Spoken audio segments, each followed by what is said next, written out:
베드로후서 3장 14절 18절까지 말씀. 그러므로 사랑하는 자들아 너희가 이것을 바라보나니 주 앞에서 점도 없고 흠도 없이 평강 가운데서 나타나기를 힘쓰라. 또 우리 주의 오래 참으심이 구원이 될 줄로 여기라. 우리가 사랑하는 형제 바울도 그 받은 지혜대로 너희에게 이같이 썼고 또 그 모든 편지에도 이런 일에 관하여 말하였으되 그 중에 알기 어려운 것이 들어있으니 무식한 자들과 굳세지 못한 자들이 다른 성경과 같이 그것도 억지로 풀다가 스스로 멸망에 이르느니라.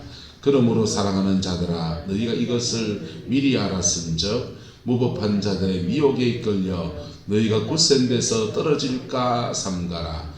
오직 우리 주 곧 구주 예수 그리스도의 은혜와 그를 아는 지식에서 자라가라. 영광이 이제와 영원한 날까지 그에게 있을지어다. 아멘. 이 말씀의 축복과 권면을 여러분의 삶으로 이루어내는 은혜가 있게 되기를 예수 이름으로 축복합니다. 신앙의 성장이라는 측면 보세요. 예수를 믿고 교회에 처음 오면 우리가 교회에서 청소 봉사도 부탁을 하지 않아요. 주방을 섬기는 것도 부탁하지 않아요. 또 교회할 경우 차량 운행 이런 것도 잘 부탁하지는 않아요. 그저 열심히 교회에 와서 뭐 받으라 합니까? 은혜를 받으라고 그럽니다. 은혜를 받고 한 해, 두 해 지나가면 아이고 집사님도 데려 보시겠습니까? 세례를 받으시겠습니까? 집사님도 데려 보시겠습니까? 오직 권사 빚대 가려고 하는데 권사님 하실 마음이 있습니까? 이렇게 묻고요. 교회 직분도 이렇게 맡기고 또 교회에 아이고 그래 우리 교회를 열심히 나오는데 교회 주방에 좀 섬겨주시겠습니까? 부탁도 하고 교회 그 선생님도 좀 해주시겠습니까? 부탁도 하고 구역에 신방하고 돌아봐야 되는데 구역을 좀 돌보는 영혼을 돌보는 그런 사역도 구역장도 좀 해보시겠습니까? 부탁도 하고요. 그리고 이제 성령의 은사 이것을 이제 강조하는 교회에서는 우리 교회에 이래 어려운 분이 있는데 같이 기도 좀 해서 중보기도 좀 합시다. 이렇게 중보기도를 같이 부탁을 하기도 하고 또는 오늘 이렇게 장대천 목사님 치유사역 하는데 우리 장로님 두 분 오셔서 같이 손을 져서 같이 기도 사역 해 보시겠습니까? 기도 사역도 맡기기도 하고 맞습니까? 맞습니까? 신앙이 자라나면 그러는 거죠. 그래서 그렇게 자라나서 교회 일도 맡기고 사역도 함께하고 그런 사람이 되어지는 거잖아요. 그렇죠? 단단합시다. 바르게 자라나야 합니다. 농사를 지어주니까 시금치가 3월달 지나면 죽어봅니까? 살아있습니까? 살아있죠. 근데 키가 멀 때까지 큽니다. 웃자란다 하잖아요. 웃자란 시금치는 웃자입니까? 배가 김밥집에 갖다 주면은 용도가 있긴 하다, 그죠? 상품성이 떨어지잖아요. 신앙도 바르게 이렇게 자라나야 돼요. 웃자라면 이게 잘 쓰기가 어려워지는 거예요. 하나님이 쓰시기가 어려워지는 거예요. 한국의 내적 치유사에서 유명하신 윤수희 목사님한테 가르침을 받은 적이 있는데요. 윤수희 목사님이 그런 얘기를 해요. 성령의 내적 치유 사역하고 성령 사역을 이렇게 하다 보니까 제자가 길러지겠다. 자연스럽게 그냥 사역을 받다가 회복이 되고 회복이 된 사람이 좀 더 배우기를 원하고 그래서 좀 가르쳐주고 그러다 보면 옆에서 동력자도 되고 그래서 팀이 이렇게 형성이 되더라는 거예요. 근데 그렇게 사역을 하다 보니까 특별히 예언의 은사가 일찍 열리는 사람이 있더라. 촉이 사람 영적인 촉이 있어서 예언의 은사가 빨리 열리는 사람이 있는데 그 사람들은 빨리 나가서 전망을 찾더라는 거예요. 그래서 은사가 와서 자기가 예언의 은사가 오면 능력의 은사가 온 사람들은 그냥 예언의 은사가 온 사람들 시키는 대로 하면 되거든요. 마치 영적인 안테나와 같아요. 이게 하나님 나라가 굉장히 분업적입니다. 그래서 부산의 생명수교회 같은 데는 구역을 형성을 하는데 예언의 은사가 강한 사람과 성령의 기도를 굉장히 많이 하고 영역이 강한 사람을 한 팀으로 묶어서 그 두 사람이 한 팀이 돼서 구역을 섬기는 겁니다. 그때 구역을 섬기면 예언의 은사 가진 사람은 주로 뭐 하느냐? 따라합시다. 안테나 역할을 합니다. 뭐 한다고요? 안테나가 저기 어디 있다. 그 저기 뭐 때문에 들어왔다. 이런 것들을 얘기해주고 영역이 강한 사람은 포탄을 쏘는 거예요. 거다가 분업이 있죠. 근데 그 팀 안에서 예언의 은사가 강한 사람이 일어나는데 그런 분들은 사역할 때 굉장히 돋보인다. 굉장히 돋보이는데 문제는 그런 분들이 일찍 전방을 차리더라는 거예요. 전방을 차린 결과가 어떻게 되느냐? 잘 맞추기는 하는데 영역이 받쳐준다 안 받쳐준다? 안 받쳐주는 거예요. 영역이 안 받쳐주니까 어디에 뭐 있다 진단은 해내는데 쫓아내지를 못하는 거예요. 그리고 전방 차렸으면 그 상가를 임대한 세가 들어갑니까 안 들어갑니까? 세 들어가지요. 그 돈 들어가니까 그 돈이 만들어져야 되잖아요. 그래서 재정을 확보해야 되니까 무리수를 두다 보니까 이상한 사역으로 변질되어지는 거예요. 이상한 사역이 뭔지 알죠?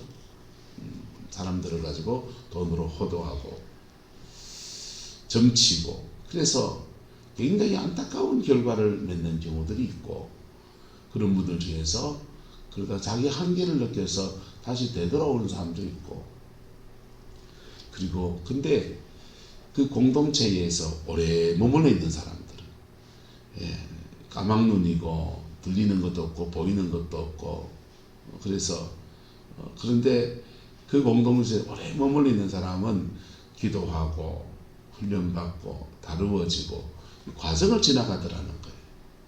과정을 지나갔더니 영적인 힘도 생기고 더러 이제 촉도 생겨나고 그래서 자기 사역을 뻗어나가도 그냥 자기 길 가게 놔둬도 되더라는 거예요. 무슨 말 이해가 됩니까?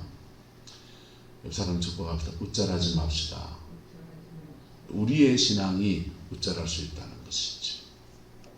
웃잘한 사람의 특징은 예수님 말합니다. 오직 우리 주 곧 구주 예수 그리스도의 뭐와 은혜와 또 뭡니까?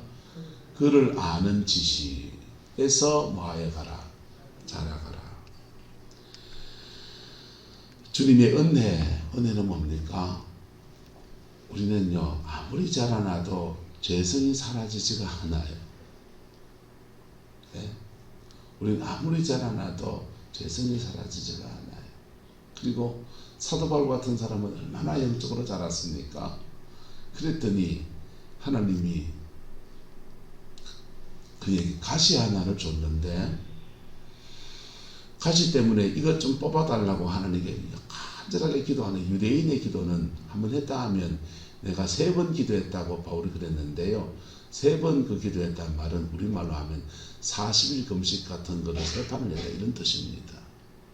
그냥 한번 삐꿈 기도하고 끝냈다 이 말이 아니고 정말 깊은 기도를 하면서 하나님 앞에 깊이 나가서 3번을 그렇게 구했는데 그 주님이 네가 약한 데서 뭐하여짐이라 온전하여짐이라. 그래서 우리가 찬양도 하잖아요. 약한 나를 강하게 이런 찬양도 있는데 이 복음 반주기에 있는 박자가 안 맞아서 못 부르고 있습니다만은 약할 때 강함 되시네 나의 보배가 되신 주. 우리 약함이 있다. 약할 때 약함을 인정하고 고백하며 나갈 때마다 주님의 강함으로 덮어주셔서 그렇게 강하게 사용하시는 나는 아무것도 할 수 없다고 고백하며 나갈 때 그때 예수 그리스도 그분이 모든 일을 영광 가운데 행하시는 부활의 주님이 하시는 일들을 그가 경험하면서 약할 때 온전하여짐이라. 그 말씀 받고서는 40일 금식했던 3번을 기도했던 건 다 내려놓고서 하나님의 은혜 아래에서 강하여지는 것. 내가 몸이 다 나아서 강하여지는 게 아니라 약한 이것을 내가 짊어지고 살아가는 중에 주님이 나를 강건케 하시고 온전케 하시는 것들을 경험하는 것, 그것이 뭐냐 하면 나라부터 은혜 아래서 자라가는 것입니다. 은혜 아래서 자라가는 거예요. 우쭐하지 말아야 돼요. 그리고 그를 아는 지식, 여러분 영적 세계를 가고 또 영혼의 인들을 만지다 보면 세상의 지식과 다른 지식을 우리가 배우게 돼요. 가장 먼저는 성경의 지식을 배웁니다. 성경의 지식을 배워요. 그리고 성경적 가치관을 배웁니다. 성경적 가치관을 아주 그냥 짧게 건네줄게요. 따라서 경천애인. 경천애인이에요. 성경적 가치관의 극치는 경천애인. 하나님을 공경하고 사람을 사랑하는 것. 예수님 말씀하신 대로 하나님을 사랑하고 이웃을 내 몸같이 사랑하는 것, 그거예요. 근데 그게 구약성경의 이 진리, 경천애인의 진리에 우리가 모자란 부분이 있는데, 우리 인간이 약하고 죄성이 있어서 거기에 대해서 주님이 그렇게 살지 못한 부분을 고치고 싸매시는 보혈의 능력을 주시는 것. 이게 복음의 역사. 할렐루야. 그래서 성경의 진리는 한마디로 말하면 따라서 경천애인과 복음입니다. 경천애인, 우리가 살아가야 될 가치관은 경천애인, 하나님 공경하고 사람 사랑하는 것. 그리고 그렇게 살아가지 못하는 우리 연약한 우리를 도우셔서 예수 그리스도의 복음을 주셔서 피 묻은 십자가의 은혜로 우리를 구속하여 주시고 용서하여 주시고 사함받는 은혜를 주신 것. 이게 성경적 가치관. 성경을 열심히 공부하는데 이 성경적 가치관이 머리에 안 들어와 있다. 그런 이상한 가르침을 받은 사람들이에요. 그리고 성경적 가치관을 배울 뿐 아니라 또 하나 배우는 게 뭐냐 하면 따라서 영적 세계의 원리들을 배웁니다. 영의 세계의 원리가 있어요. 우리가 장거리에 가면 장거리에 대해서 정글에 대해서 원리가 있잖아요. 정글을 개척하기 위해서 정글도를 가지고 가고, 동남아 이런 정글에 가면 이게 우리나라는 산에 가면 그런 거 없잖아요. 머리 위에서 거머리가 떨어집니다. 머리 위에서 지나가는 동물의 따뜻한 온기를 보면서 나무 위에서 툭 떨어지는 거예요. 떨어져서 여기 탁 달아붙습니다. 그러면 피를 빨아먹어요. 그래서 이거 차량 모자를 큰 거를 쓰고 자신을 보호하는 것들을 가지고 정글을 가잖아요. 만약 에베레스트나 K2봉 같은 산을 올라가는 사람은 산을 올라가는 원리가 또 다르게 있잖아요. 눈이 맞는 땅이니까 옷을 떳떳하게 입어야 되고, 그리고 눈이 미끄러우니까 아이젠 같은 눈 위를 걸어갈 수 있는 신발을 신어야 되고, 그리고 조난을 당할 수 있으니 혹시나 자신을 보호하기 위해서 이게 로프 같은 거를 가지고 가야 되고, 온 산 위로 올라가면 올라갈수록 산소가 희박해지니까 산소통을 2개 들고 가야 되고, 그 올라가는 정상에까지 가는데 하루 만에 못 가니까 한 2박 3일 3박 4일 코스를 잡으면 자야 되니까 텐트를 가지고 가고 체온을 보호할 수 있는 뭘 가지고 가야 되고, 그리고 가는 동안에 뭘 먹어야 되니까 한국 사람 한국 사람 꼭 챙겨가야 되는 거, 고추장 챙겨가고, 안 되면 신라면 스프 이런 거 챙겨서 식료를 챙겨서 그래 산을 올라가고, 그런 게 원리가 있잖아요. 영의 세계, 기도의 세계에 들어갈 때도 원리가 있어요. 영의 원리가 존재합니다. 영의 세계의 원리가 있어요. 그래서 영적 세계에 진입하는데도 그 원리를 이렇게 차근차근 알고 가면 좀 수월하게 가고, 그 모르고 엄벙덤벙 하다 보면 자기도 모르게 영들에게 끌리는데 그만 영적으로 탈선해 버리는 그런 일들이 발생하는 거. 그래 자라나는데 오늘 우리가 신앙의 자라남에 있어서 3가지 부분을 말하면요, 영적 성장에서 소스가 뭐냐? 따라서 말씀, 기도, 생활, 관계, 4가지. 영적 성장에 있어서 중요한 소스가 뭐냐? 말씀과 기도. 사실은 생활과 삶이 같은 의미죠. 근데 생활에서 특별히 재정이나 건강이나 이런 문제들, 삶을 통해 다가오는 문제들, 이런 것들과 내가 대인관계를 가지는 이런 부분들, 그런 부분들, 이런 것들이 영적 성장의 소스입니다. 말씀과 기도는 교회에서 가르쳐드리는 영역이고, 생활과 관계의 문제는 교회에서 다룰 수 없는 부분이에요. 여러분의 삶의 영역이에요. 여러분 어떤 관계를 가지느냐. 여러분 영은 참 묘합니다. 영은 서로 땡겨요. 시크릿이라고 하는 기독교 책은 아니에요. 이건 뉴에이지 책입니다. 사실은. 그런데 시크릿에서 영의 세계의 원리가 사람의 삶에 어떤 영향을 주는지를 아주 적나라하게 발견했어요. 그는 기독교든 뭐든 간에 영의 세계에 대해서 이분은 뭘 통찰한 거예요. 그 시크릿이라는 책에 보면 영은 땡긴다는 거예요. 당기는데 부자가 되고 인생에 성공한 사람들은 이상하게 성공한 사람들끼리 모인다는 거예요. 끼리끼리 모인단 말이에요. 그러니까 영의 세계 원리, 거기서는 영의 세계 원리는 끼리끼리 모인다는 거예요. 실패한 사람들은 실패를 하는 사람들끼리 모인다. 왜? 그래 모이니까 마음이 뭐하니까 편하잖아요. 예? 너도 아프냐 나도 아프냐 하는데 한 명 잘난 놈이 있어가지고 나는 이래 잘났는데 이렇게 하면요 부안하고 신질나고 성질나고 그 하니까 정말 베푸자 이러기도 하고 스스로 튕기기도 하고. 근데 잘난 사람 잘난 대로 살고 못난 사람 못난 대로 산다고 그래 마음먹고 살면은 고물에 그나물에 교밥이 된다는 거예요. 시크릿이라는 책에는. 성공한 사람들에게는 따라합니다. 성공한 사람들에게는 나름의 이유가 있다. 존중하셔야 돼요. 그 사람이 교만을 떨거나 멀거나 간에 성공한 사람에게는 그 나름의 이유가 있다는 거예요. 굉장히 부지런하고 성실하든지 굉장히 지혜가 있든지 또는 누가 이렇게 도와주는 인맥이 있든지 뭐 있다는 거예요. 성공한 이유가 있는데 그 성공한 이유를 너무 부정적으로 보지 말라.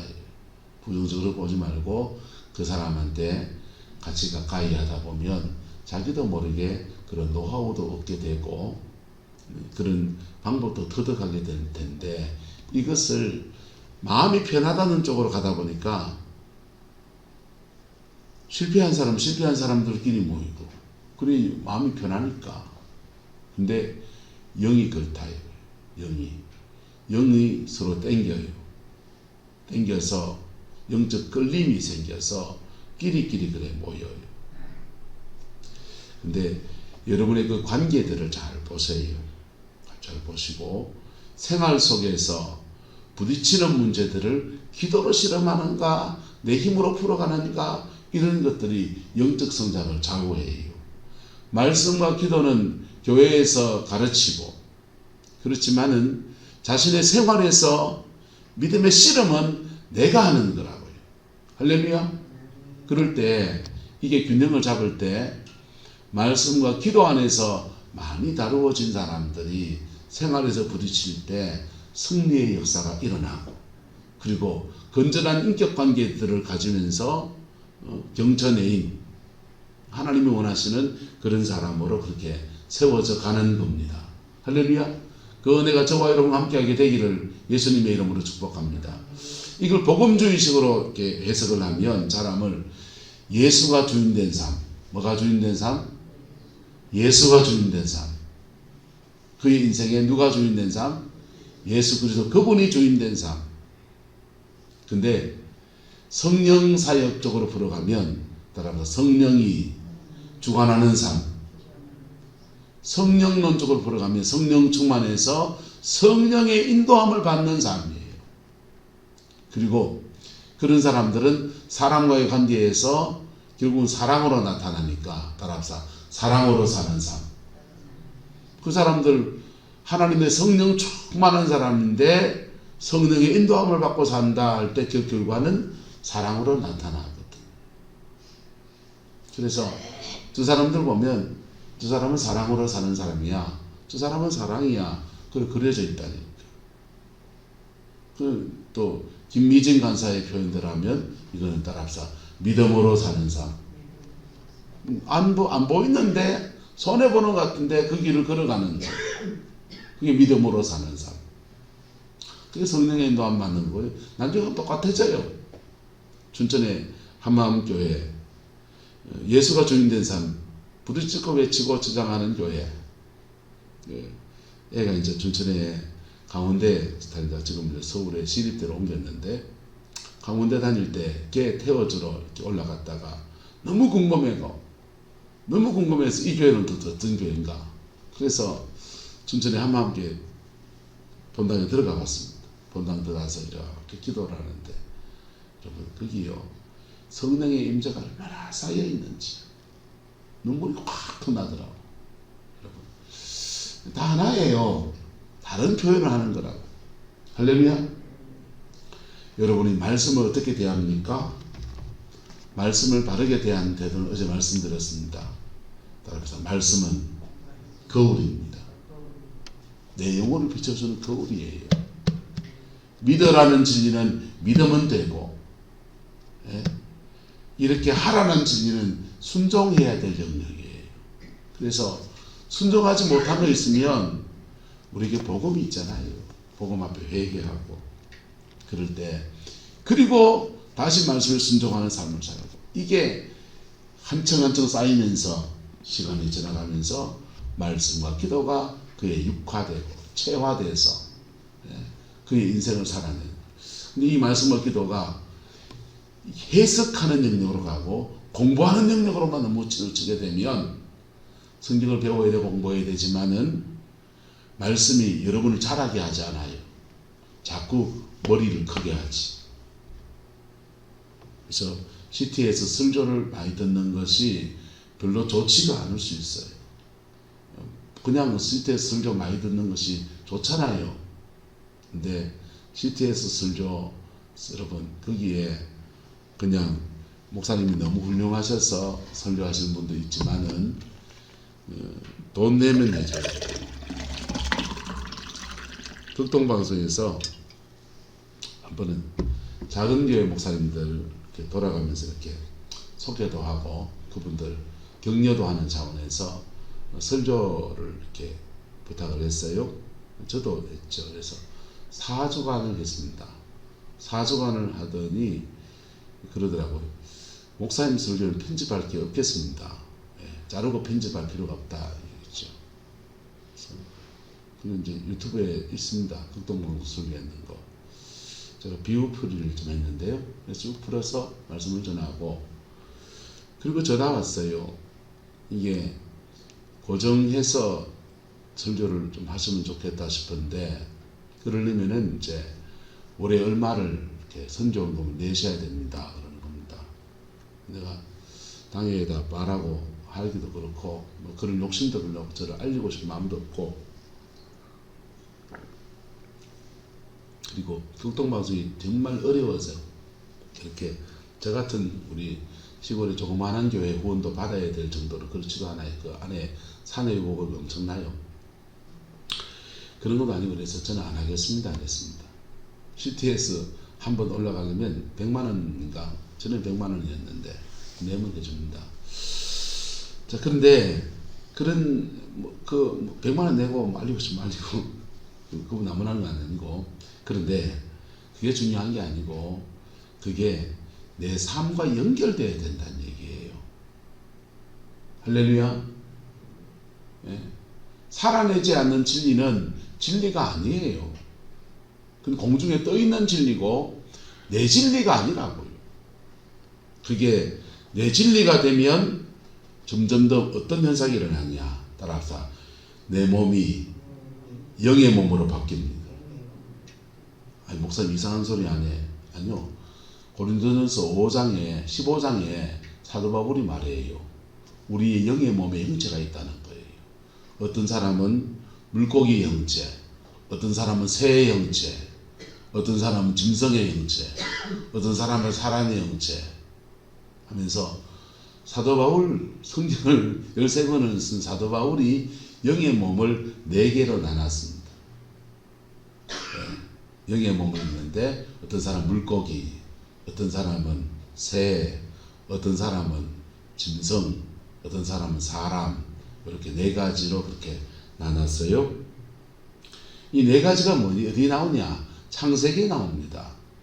창세기 4장 4일째 창조한 것과 5일째 창조한 것, 6일째 창조한 것, 5일째 6일째 창조한 것, 5일째와 6일째 창조한 것의 창조 순서, 생명체를 창조한 순서를 사도 바울이 영의 몸에 빗대어서 그렇게 말하고 있는 거예요. 우리의 몸 안에 성령이 구원의 역사로 임하셔서 우리 몸 안에서 자리를 잡고 우리 영을 자라게 하신다고요. 할렐루야. 영이 자라나는데 사도 바울은 비우겠지요. 천국 가서면 정확하게 물어보면 됩니다. 물고기 형체, 새 형체, 짐승의 형체, 사람의 형체. 제일 최고봉은 뭘까요? 사람의 형체. 네. 하나님의 형상대로 지원받은 사람의 본질적 형체를 회복하는 것. 그 처음 단계가 물고기 형체. 그래서 천성교동 김순정 원장님은 물고기 같은 사람이야, 이 말은 은혜 아래 머물러야 되고 아직 은혜를 더 받아야 되는 그 1단계로 그렇게 말씀을 하시더라고. 근데 그렇게 사도 바울은 영의 몸을 말하고 난 뒤에 부활의 몸을 말하는데, 영의 몸을 입은 사람들이 주님이 재림하실 때 영광스러운 부활의 몸을 입게 되는데, 그 영광, 그걸 이제 영광으로 사도 바울이 풀어서, 신천지아입니다. 사도 바울의 말입니다. 열심히 하면 집에 가서 고린도전서 15장을 찾아보세요. 영광의 몸을 입게 되는데, 따라서 해의 영광이 다르고, 달의 영광이 다르고, 별의 영광이 다른데, 별과 별의 영광이 다르도다. 그러니까 해의 영광이 있고, 달의 영광이 있고, 별의 영광이 있는데, 별도 더 밝은 별이 있고 덜 밝은 별이 있는데, 이것도 비유지요. 천국에 가서 부활의 영광을 입게 되는데, 그 부활의 영광이 영의 몸을 입은 것도 단계 있듯이 부활의 몸도 하늘의 별처럼 빛나는 사람도 있고, 할렐루야. 근데 그 중에서 더 밝은 별이 있고 덜 밝은 별이 있고, 그 다음 별보다 더 밝은 달빛이 있고, 그보다 더 밝은 무엇이 있고, 태양빛이 있고. 해의 영광을 입은 부활의 몸을 입은 분이 누구시다? 지저스 크라이스트, 예수 그리스도. 자, 그렇게 영적 성장의 이런 최고봉에 이르러서 하나님 앞에 부활의 영광 안에 동참하게 되는, 이상하게 생각하시면 성경을 다시 보시면 좋겠습니다. 그렇게 상징으로 얘기했겠죠. 어쨌든 영의 몸을 입는다는 거예요. 근데 영의 몸을 입는 것은 요 영적 성장에서 정말 주의해야 될 게 뭐냐? 따라서 영적 사춘기를 잘 지나가야 합니다. 영적 사춘기를 잘 지나가야 돼. 이거 못 지나가서 은사가 풀어진 교회가 뒤집어지는 거예요. 기도 많이 하는 교회가 깨지는 거예요.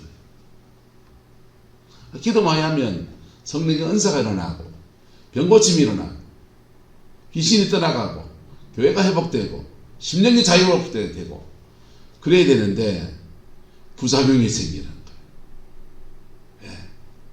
영적 사춘기를 잘못 지나가면 부흥이 일어난 데서 이단도 같이 일어나는 거예요.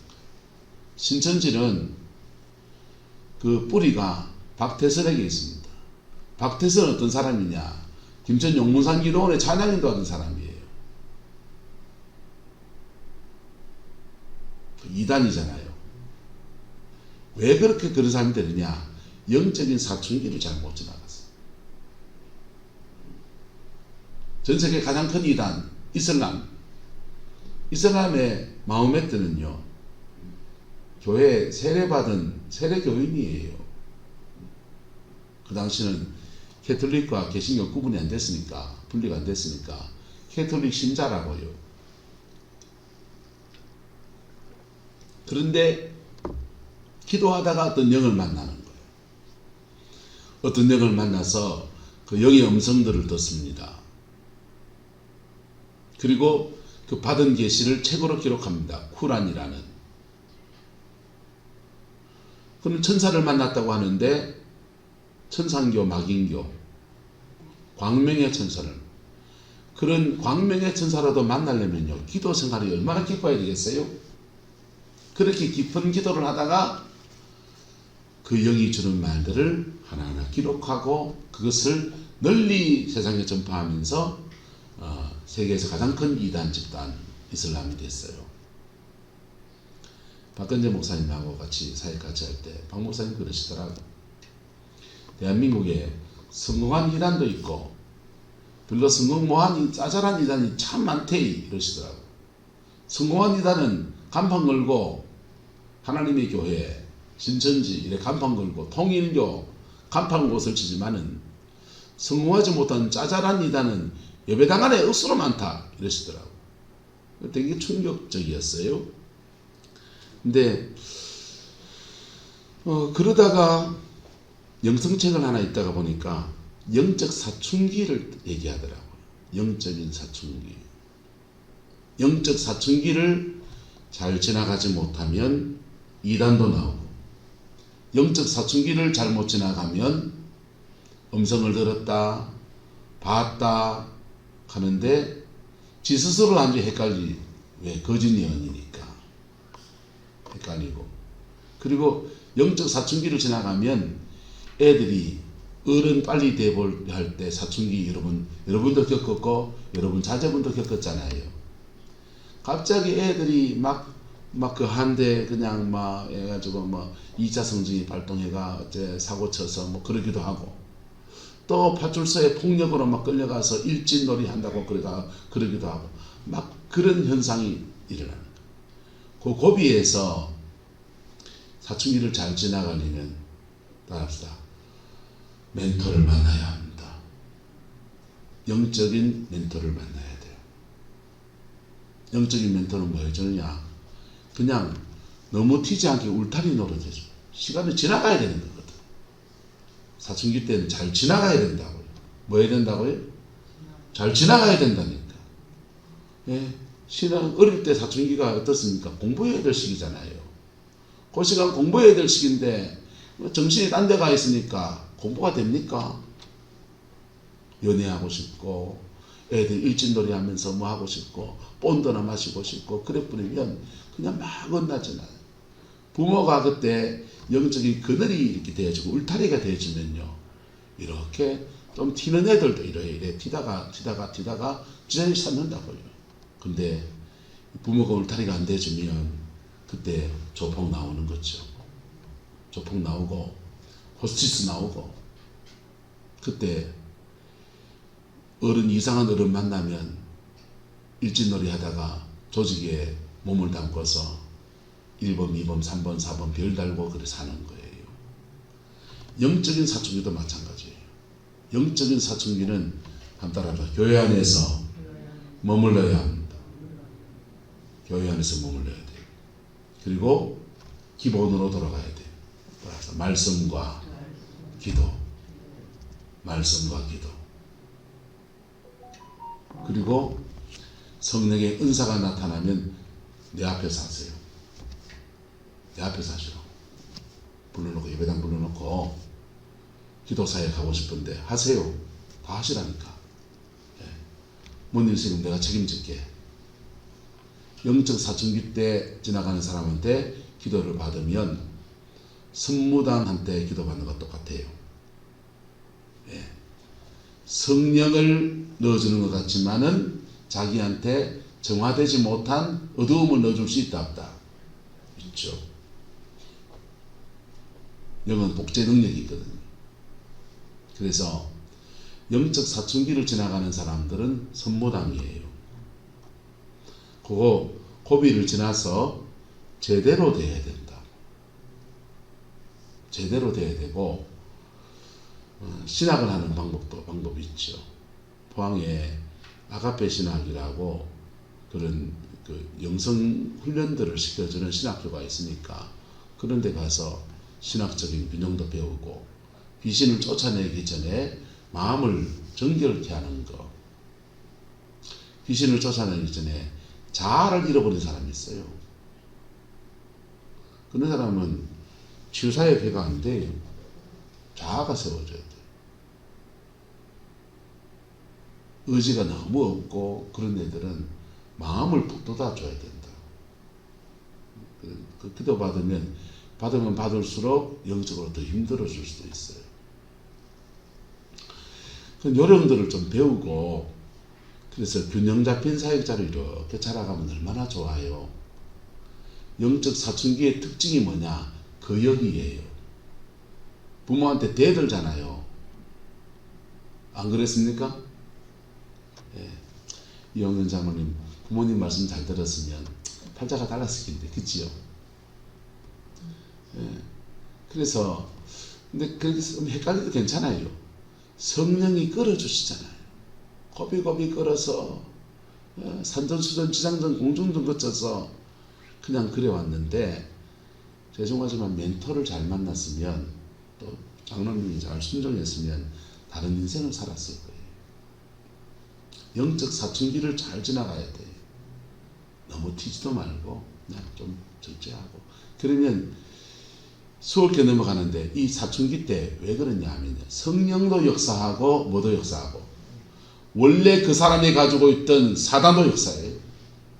그래서 막 튀는 거야. 막 튀어. 거짓 예언하고 근데 뭐는 못 속이냐 영을 쫓아내는 사역은 잘 못 속여요.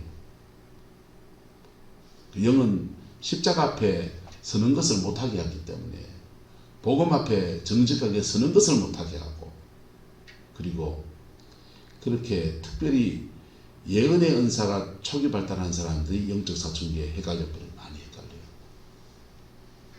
그래서 그런 과정을 잘 지나가면 따라서 영의 몸을 입습니다. 영의 몸을 입어요. 영의 몸을 입을 때 그때 사람마다 은사를 더 깊이 주셔서 은사 쪽으로 서는 사람이 있고 그가 가지고 있는 재능에다가 성령님이 기름 부어서 그 재능 안에서 인생과 세상과 교회를 복되게 세우시는 은혜도 주어집니다. 초대교회는 은사 쪽으로 깊이 풀어준 사람들이 따라서 사도와 선지자입니다. 사도와 선지자로 그렇게 풀어주죠. 제가 군소교단에 사도 선지자과 교수였어요. 영성신학 강의했습니다. 근데 사도와 선지자들은 그분들 같이 교제해 보면 기도 생활 자체가 남달라요. 하루에 7시간, 8시간 막 기도하고요. 기도했다면 기본적으로 예샤카이마 파파파야 배에서 올라오는 기도하면서 막 이래 힘이 세, 영력이 세고 그런 길로 가는 은사를 강화시켜서 그래 풀어준 사람이 있고 초대교회는 따라서 목사와 교사는 우리는 그냥 한국교회는 다 목사라고 되지만은 초대교회 지도자들은 이렇게 5가지 직분이 나눠져 있단 말이에요. 목사와 교사는 성경 말씀에 잘 집중하는 가르치고 교육하고 이런 쪽으로 뻗어나가는 이분들은 성령의 은사로 성경이 탁탁 깨달아지고 알아지고 그런 거 아니에요. 내가 읽고 묵상하고 배우고 한 말씀에 성령이 감동해 주셔서 이걸로 전하는 거예요. 그래서 근데 목사니까 이렇게 주지만은 제가 만약에 장사하는 사람이라면 성령은 제가 장사하는 일에 지혜를 주시고 총명을 주시고 그럴 거예요. 그래서 웬만한 거는 이래 보면요 하루쯤 이래 생각해보고 또 생각해보고 하면요 웬만한 일은 다 할 수 있겠어요. 솔직히 제가 천재는 아니지만은 어설프지만은 뭐 다 할 수 있겠어요. 박연주 의원 집에 모래가 하도 들어온다 그래서 그거 이제 원장님 부탁도 하고 그래서 해봅시다. 달려들었습니다. 달려들어가지고 판넬 자르고 하려고 하다가 판넬 어디 사러 가야 될지 묻다가 진동석 집사한테 판넬 어디 사러 가야 됩니까? 하면 됩니까? 물었더니 형제 전국 가서 사라고 하더라고요. 그래 이제 판넬을 사왔어요. 전화가 왔어요. 목사님 내일 오전에 시간이 비는데 제가 도와줘도 됩니까? 아이고 집사님 도와주시면 너무 감사하지. 그래가 저는 제가 가져온 공구 어설픈 거 들고 이제 뭐 뜰레뜰레 가 있는데 신동석 집사 와서 잘하대요. 그냥 저는 옆에서 몸만 받쳐주고요. 요거 요래 해주세요. 자를 거면 좀 자르고 그냥 거들기만 했고 집사님이 다 했어요. 다 하고 마지막에 이제 마감할 거 몇 개 이제 자기 오이 일하러 어머니 집에 걸금 나눠주러 가야 된다. 그래서 빠져나가고 이제 몸 몇 개 박는 거 몇 개 더 하고 이제 그래서 멋지진 않지만 누나님 쓸만하지요. 그게 이래 보면은 자세히 보면은 총명이 자꾸 와요. 왜 그러냐면요. 하나님이 저한테는 주로 은사적인 영역의 사역을 하면 해요. 하는데 주로 제게는 제가 가진 지식에 미천한 지식에 자꾸 총명을 주시거든요. 그래서 그걸로 교회를 섬기는 교사적인 기름 부음이 저한테 있죠. 어쨌든 영의 몸을 입게 되는 거예요. 뭐가 입게 된다? 여러분 안에 영의 몸이 있습니까? 영의 몸을 입으면 배에서 가슴으로, 가슴에서 머리로, 온몸으로 성령이 이렇게 운행하시면서 우리의 가지고 온 재능과 모든 것을 치료도 하시지만 우리가 주를 섬기는 다양한 은사와 달란트에 기름 부으셔서 그래 주를 섬기게 하는 거예요. 그래 그거 잘 섬기고 충성할 때 우리가 부활의 때 주님이 재림하실 그때에 부활의 몸을 입게 돼요. 무슨 몸을요? 부활의 몸을. 그때는 해의 영광이 다르고 달의 영광이 다르고 별의 영광이 다른데 별과 별의 영광이 다르도다. 할렐루야. 그게 자라남의 끝이에요. 주를 닮아가는 그 부활의 영광은 어떻게 있느냐? 영의 몸이 자라는 거죠. 물고기에서 새에서 짐승으로, 짐승에서 사람으로. 그래서 그 사람이란 말은 창세기에 나오는 아담과 하와를 하나님의 형상대로 지었듯이 그렇게 온전한 주님을 닮아가는 그런 사람이 되는 것을 말해요. 할렐루야. 이 은혜가 저와 여러분 가운데 이루어져서 우리 성황교회가 정말 주님이 원하시는 성도를 구원하고 구원받은 성도를 자라게 하고 자라난 성도를 통해서 이 땅에 복음을 전하고 세계 열방의 빛이 되는 그러한 교회, 그 교회를 만들어 갑시다. 기도하겠습니다. 좋으신 아버지 하나님, 예수님 안에서 자라가라. 이 말씀 앞에 제가 너무 부족한 걸 고백하고 또 우리가 너무 어리석은 것도 고백합니다. 하나님, 예수님의 보혈로 우리를 씻어주시고 십자가의 그 은총 속에서 우리를 깨끗하게 하셔서 주님 안에서 정말 주님이 원하시는 교회, 주님이 원하시는 성도, 주님이 원하시는 우리 가정을 이루어낼 수 있도록 하나님 축복하여 주옵소서. 바르게 자라고 바르게 열매 맺어서 우리 가정이 새로워지게 하시고 교회가 새로워져서 주님의 큰 영광을 보는 은혜가 있게 주당하여 주옵소서. 주께서 함께 해주시기 원합니다. 예수님의 이름으로 축복하며 기도드리옵나이다.